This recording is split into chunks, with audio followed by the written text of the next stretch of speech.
Setelah pertemuan di atas kereta, seperti ada dendam yang harus dibalas tuntas, yaitu rindu. Aku tiba di Bangka, tidak tiba dengan selamat, tapi tiba dengan rindu yang melekat. Rindu kepada dia, gadis walau-waru yang aku temui di atas kereta. Hari pertama dan seterusnya selalu saja begitu. Selalu ada rindu. Oh iya, namanya Dira. Aku gak tahu nama panjangnya.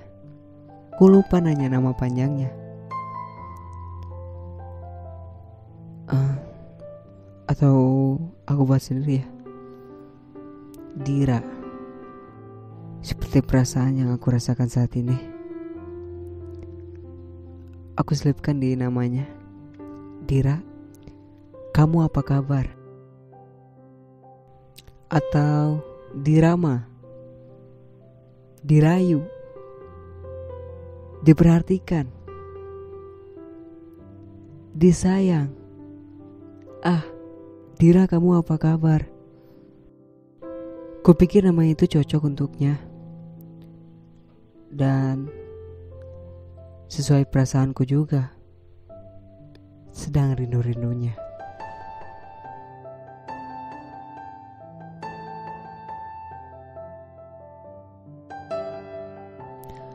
Aku habiskan waktu liburan dengan pergi ke sawah dan kebun yang cukup jauh jaraknya dari rumah. Juga pesiar-pesiar ke 17 pulau. Dan selama itu juga kami berdua sering, bahkan selalu memberikan kabar lewat WhatsApp atau Facebook. Kadang-kadang ketika pulang dari sawah, aku sempatkan sedikit waktu untuk video call dengan dia di atas gunung. Sesekali aku tunjukkan jingga senja dari atas gunung yang tidak kalah indahnya dan senja di atas kereta waktu itu. Kamu lihat ya senja itu? Tidak kalah dengan senja di atas kereta waktu itu kan? Sebenarnya video call di atas gunung bukan supaya bisa menunjukkan senja padanya, tapi karena kalau di rumah sinyalnya hilang muncul. Jadi sengaja aku cari alasan begitu.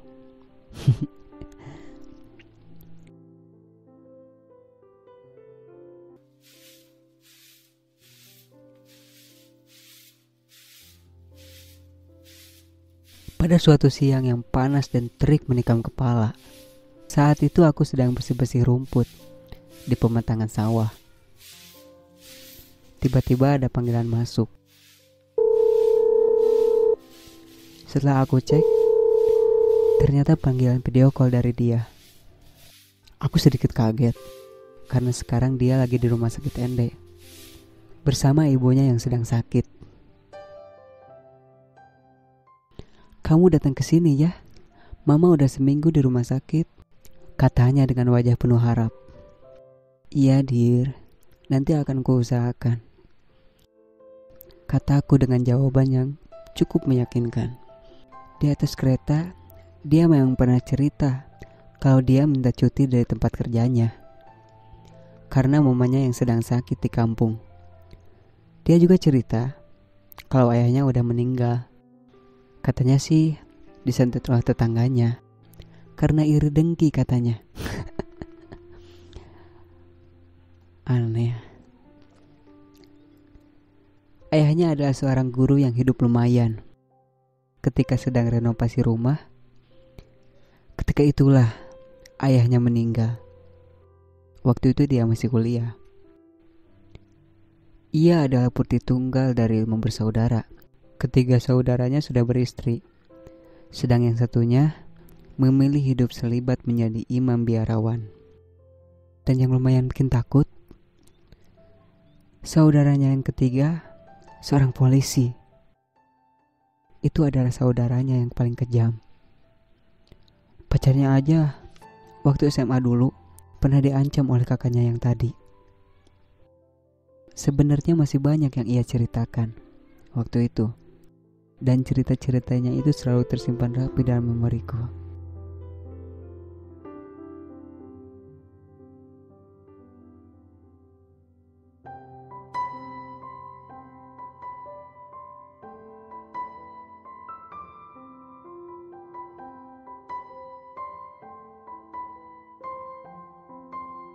Matahari sudah berdiagonal dari sudut barat. Mungkin pukul 3 sore. Dengan motor Supra X125, aku segera meluncur ke kota Ende. Bensin full, oli baru saja tap. Aku berharap selama perjalanan motor ini akan waras-waras saja. Jangan bikin gila di tengah jalan. Dan semoga juga tidak macet seperti biasanya. Itu doaku sebelum berangkat dengan motor butut milik bapakku.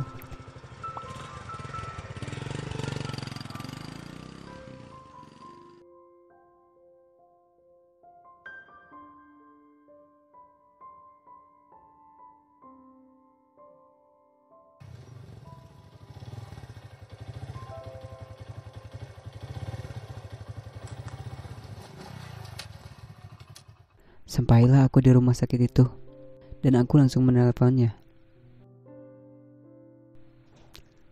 Halo Dir, ini aku udah di depan rumah sakit nih, bisa kesini kah? Hah? Yang bener aja nih. Aku memang sengaja tidak memberitahu dia kalau aku akan datang hari ini, biar ada sedikit surprise gitu. Iya Dir, aku tunggu di sudut di tempat parkir ya. Di bawah remang temaram lampu, seorang gadis terlihat kebingungan kesana kemari. Seperti mencari seseorang. Ya, itulah dia, gadis bermata senja yang sedang mencariku. Aku pura-pura bersembunyi di bawah sebuah pohon di antara motor-motor, biar bisa lihat dia kebingungan lebih lama lagi. Lihat wajahnya yang sendu dan rambut yang bergerai halus di lehernya.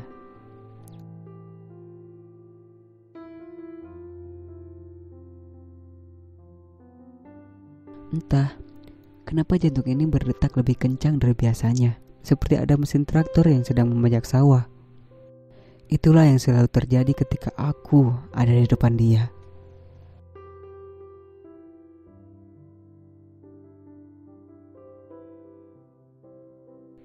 Hei, aku di sini. Sambil keluar dari pohon dan menampakkan senyum manis 7 kali lipat padanya. Ih, kamu nih. Dari tadi aku cariin, padahal di sini. Ia menyamperiku dengan senyum dan sedikit emosi yang dibuat-buat. Seperti biasa, senyum itu selalu mengandung vitamin C. Candu. Setelah itu, ia mengajakku masuk ke salah satu ruangan di rumah sakit itu untuk bertemu dengan ibunya. Ia juga memperkenalkanku kepada ibunya. Ibunya ternyata sudah lumayan lanjut usia, dan raut wajahnya sama dengan gadis yang saat ini berdiri di sampingku.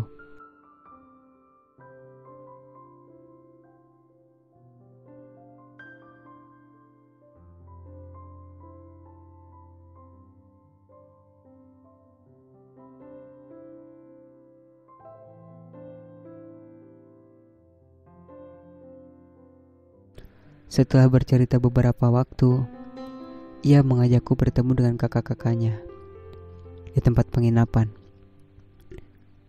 Hati ini mulai terasa dagdikduk lagi. Kali ini bukan karena berada di dekatnya di sini, tapi takut. Jangan-jangan ada kakaknya yang polisi. Kakaknya yang paling kejam yang pernah ia ceritakan waktu itu. Dir, ada kakak kamu yang polisi gak? Aku takut lah. Dia tidak ada. Oh iya, dia masih kerja. Mungkin sebentar lagi baru datang.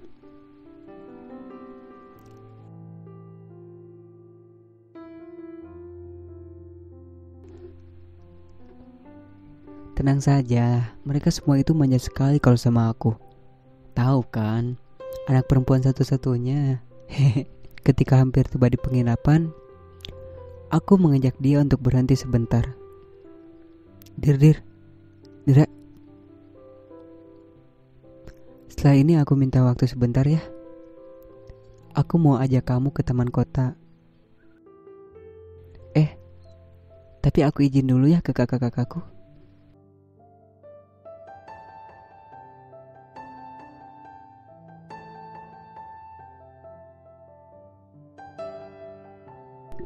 Singkat cerita, setelah minum kopi sambil rokok juga, dan 1-2 cerita dengan keluarga dan juga kakak-kakaknya, ia memberi isyarat padaku. Aku tahu, rencanaku tadi sebenarnya ia juga menginginkan itu terjadi. Setelah itu, ia langsung minta izin dan kami berdua meluncur ke taman kota dengan motor Supra tua.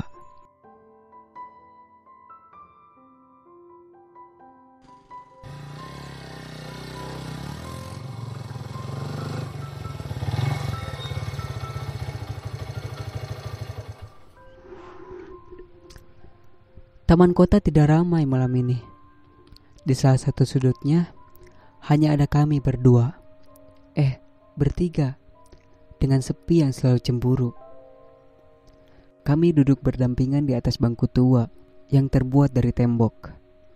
Tidak ada yang berani memulai percakapan di antara kami. Diam seolah menjadi bahasa yang mengungkapkan segalanya. Kecepatan jantungku sudah meningkat. Seperti ada orang gila yang sedang memukulnya. Seolah-olah kami berdua seperti 2 orang bisu yang membahasakan cinta lewat diam. Setelah beberapa saat, aku berusaha membuka percakapan. Dira. Iya guys. Apakah kamu tidak merasakan apa-apa ketika ada di sampingku? Apakah jantungnya tidak berdetak lebih cepat? Apakah tidak ada yang lain? Apakah lidahmu tidak keluh? Apakah tidak ada sesuatu yang terjadi?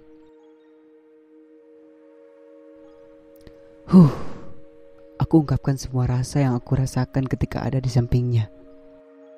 Aku hanya ingin tahu, apakah dia merasakan hal yang sama juga atau tidak. Gimana ya?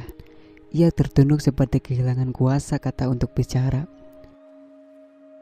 Sejak pertemuan di atas kereta, persis sama dengan apa yang aku rasa, guys. Setelah menghela napas panjang, aku kaget. Ia berbicara sepanjang itu juga. Hati yang beku ini seketika mencair.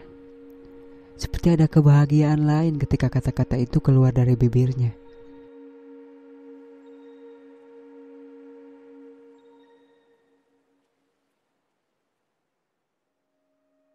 Aku tahu kalau kamu masih sering terjebak masa lalu. Terjebak kenangan bersama mantan. Tapi boleh kan bertanya satu pertanyaan lagi? Hatiku masih dak-dikduk. Bisa guys? Ia jawab setelah beberapa saat terdiam. Dengan lidah yang keluh dan jantung yang berdebar gila. Mulutku mencoba melontarkan pertanyaan ini. Pertanyaan ultimatum penentu kisah ini.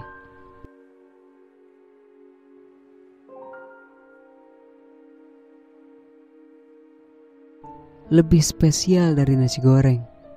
Lebih indah dari purnama. Entah kenapa, rasa ini datang ketika aku pertama kali mengenal dirimu. Aku sadar, aku hanya seorang lelaki biasa yang memiliki banyak kekurangan dan mungkin tidak pantas bersanding dengan wanita sepertimu. Tapi aku mau jujur untuk kali ini. Aku suka kamu. Kamu mau kan jadi pacarku?